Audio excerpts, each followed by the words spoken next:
تذكر يوما كنت تعانق دمعة الفكر تناجي الله في صبر وترجو رحمة تسري. کاش میری ماں زندہ ہوتی. یہ ان لوگوں کے لیے کہہ رہا ہوں جو میرا جسم میری مرضی کی بات کرتے ہیں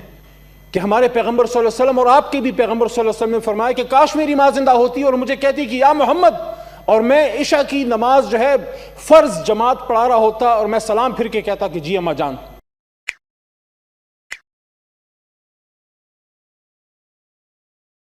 This may be one of his best speeches جو آج انہوں نے کی ہیں.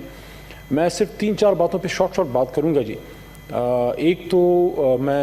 شروع میں گفتگو کرنا چاہ رہا تھا لیکن پھر ایشوز ایسے آگے مجھے موقع نہ مل سکا.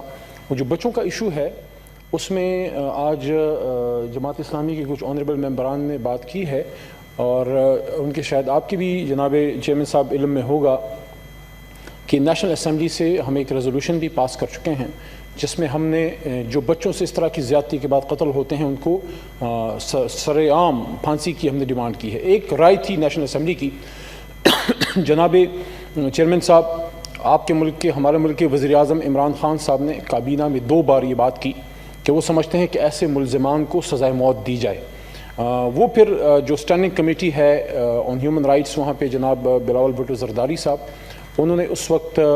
جو انہوں نے رائے کا اظہار کیا انہوں نے سپورٹ نہیں کیا. میں آج بھی اس ایوان کے توسط سے ریکویسٹ کروں گا کہ یہ ایک ایسا ایشو ہے جس پہ ہم سب کو ایک یونانیمس سٹینڈ لینا چاہیے تاکہ ہمارے بچوں کی عزتیں اور جانیں جو ہیں وہ محفوظ رہ سکیں. میں یقین دہانی کرانا چاہتا ہوں جناب سراج الحق صاحب کو اور جو ہمارے اپوزیشن کے کچھ ممبران ہیں کہ آپ اگر امینڈمنٹ لانا چاہتے ہیں تو انشاءاللہ ہم اس کو سپورٹ کریں گے کیونکہ ملک کے وزیر اعظم صاحب کی رائے یہ ہے کہ ایسے ملزمان کو سزائے موت دی جائے. اور قرآن میں بھی کہتا ہے جناب چیئرمین صاحب کے یا ایھا الذین آمنوا کتب علیکم القصاص فی القتلى الحر بالحر والعبد بالعبد والانثى بالانثى. ایک بات یہ دوسری جو بہت ایک دوسری امپورٹنٹ بات ہے جو عثمان کاکڑ صاحب نے بھی یہاں پہ جناب سینٹر صاحب نے بات کی ہے اور سینٹر اورنگزیب صاحب ابھی تک تشریف فرما ہے انہوں نے بھی بات کی. اس کا حوالہ جو ہے ہمارے بیرسٹر سیف صاحب نے بھی اس کا ذکر کیا. ex-12 FATA tribal areas they are very close to our hearts. Imran Khan صاحب کے بھی عمران خان صاحب ان لوگوں میں سے ہیں جس نے ہمیشہ یہ بات کی ہے کہ فوجی آپریشن یا لڑائی مسئلے کا حل نہیں ہوتا. اور آج دنیا نے مان لیا اس کو جو افغانستان میں ہوا کہ دنیا نے مانا کہ 20 سال بعد عمران خان صاحب کی وہ بات انڈیکیٹ ہوئی ہے. جہاں تک erstwhile FATA کا تعلق ہے عمران خان صاحب کی وزیر اعظم پاکستان کی اولین پرائیورٹی یہ ہے کہ وہ ایریاز جن کو بیکورڈ رکھا گیا جن کے بارے میں ہمیشہ ہم نے اپوزیشن میں رہ کے بات کی ہے ان کو وہ فنڈز بھی ملے ان کو وہ ترقی بھی ملے اور وہ ہمارے اسلام آباد لاہور پشاور اور کراچی کے لیول کے وہاں پہ فیسلٹیز وہاں پہ جائیں. اور میں آپ کو اپنی ذاتی ایک بات ضرور بتانا چاہوں گا کہ آپ کے اس ایوان کے ایک نمائندے کے طور پہ as a minister for parliamentary affairs of state جو اسٹیبلشمنٹ ڈویژن اور کیبنٹ ڈویژن کی جو ڈیوٹیاں ہوتی ہیں پارلیمانی امور کے منسٹر عمومی طور پہ ادا کرتے ہیں. اور ایک 1.5 ہفتے پہلے standing committee of national assembly and cabinet secretariat کی میٹنگ ہوئی. وہاں پہ اسٹیبلشمنٹ ڈویژن اور کیبنٹ ڈویژن کی جو PSDP ہیں وہ آئے اور وہاں پہ آپ کے اس بھائی نے as a minister responsible for their parliamentary affairs میں نے پالیسی ڈائریکشن دی ہے کیبنٹ سیکرٹری صاحب کو بھی اور اسٹیبلشمنٹ سیکرٹری صاحب کو بھی کہ آئندہ سے کبھی بھی کوئی بھی ایسا PSDP اسٹینڈنگ کمیٹی میں منظوری کے لیے نہیں آنا چاہیے جس میں پاکستان کے نیگلیکٹڈ ایریاز اسپیسیفکلی میں نے اس میں مینشن کیا ہے بلوچستان اور ٹرائبل ایریاز اگر ان کا اس میں ذکر نہ ہو تو وہ بالکل پیش ہی نہ کی جائے. تو یہ ایک پالیسی ڈائریکشن ہے اس حکومت کی کہ ہم کسی بھی اس ترقیاتی کام کو دل سے قبول ہی نہیں کرتے جس میں ٹرائبل ایریاز کا جس کو پہلے فاٹا کہتے تھے اس کا اور بلوچستان کا ذکر نہ ہو اور اس کے لیے فنڈز مختص نہ ہو. تو ہماری اولین پرائیورٹی یہی ہے. جہاں تک وہاں جو ہمارے وزیری بھائی آئے ہوئے ہیں مسعود بھائی آئے ہوئے ہیں ہمارے وزیر اعلیٰ صاحب انشاءاللہ ان کو انگیج کر رہے ہیں اور میں یقین دلانا چاہتا ہوں کہ وزیر اعلیٰ صاحب کل با اختیار ہیں اور وہ ان کے لیے بہترین فیصلے کریں گے. اور تیسرا جو بہت ایک اہم اور ضروری جو میرے چھوٹے بھائی ولید اقبال صاحب نے جن کو میں ہمیشہ بہت پسند کرتا ہوں اور میں ہمیشہ اس بات پہ فخر کا اظہار کیا کہ ہمارے ساتھ جو ہیں علامہ محمد اقبال رحمہ اللہ کے پوتے نواسے ہمارے پاس ہیں یہاں پہ موجود ہیں. میں ان کی اس بات کو سپورٹ کرتا ہوں جو نے اسٹیبلشمنٹ ڈویژن کے حوالے سے بات کی ہے کہ وہاں قائد اعظم کا جو ڈرافٹ کانسٹیٹیوشن تھا وہ لایا جائے. صرف 1 منٹ اس بات پہ لوں گا کہ قائد اعظم کو ہم لوگوں نے اپنی مرضی سے پیش کیا. جو سیکولر مائنڈ تھا انہوں نے سیکولر طریقے سے پیش کیا کہ پتہ نہیں یہ دنیا اپنا جو ہے اسلام سے کوئی باغی کوئی خدا نخواستہ شخص تھا. جو مذہبی لوگ تھے انہوں نے ان کو کوئی ایک مذہبی رنگ میں پیش کیا. قائد اعظم ایک بیلنسڈ پرسنالٹی تھے, اور میں یہ سمجھتا ہوں کہ قائد اعظم نے جو وے فارورڈ دیا ہے وہ ایک ان کے بے شمار ان کی اسپیچز ہیں, لیکن ان کی چند باتوں سے جو ایک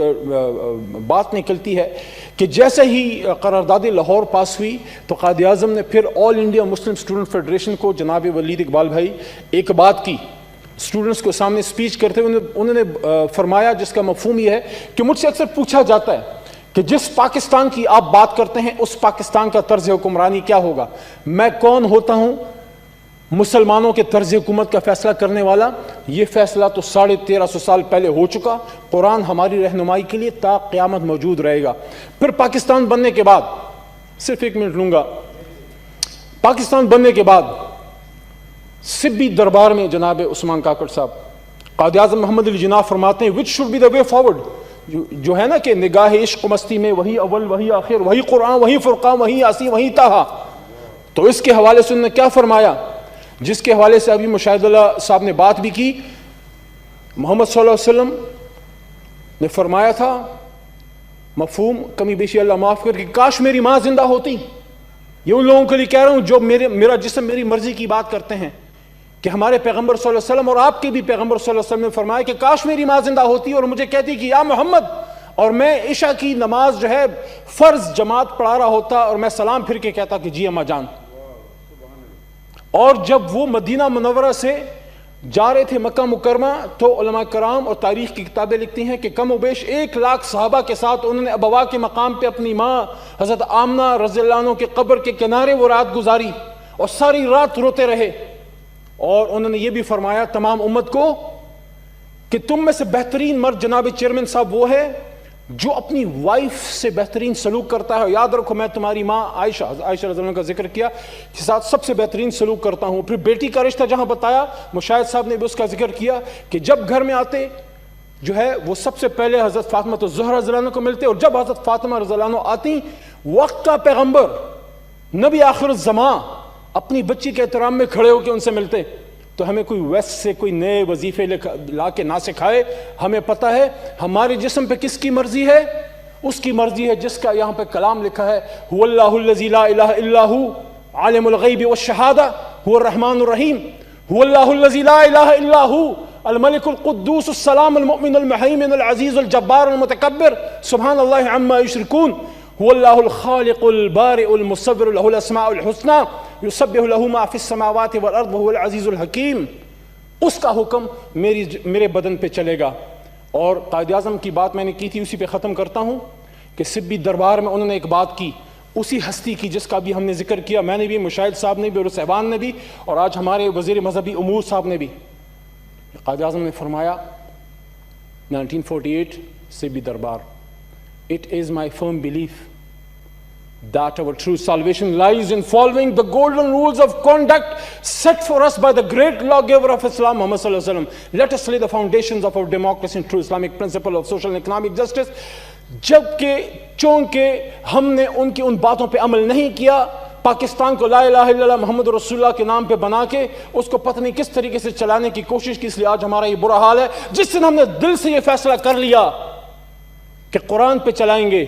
اس دن پھر نہ میرا جسم میری مرضی ہوگی اور نہ ہمارے بچوں کو ریپ کر کے مارا جائے گا. اس زینب کا کیا قصور, آخری بات, اس فرشتہ کا کیا قصور کہ اس کو اس ملک میں ریپ کر کے کوڑے دان میں پھینک دیا گیا جس کو اس نام پہ بنایا گیا تھا کہ پاکستان کا مطلب کیا, لا الہ الا اللہ.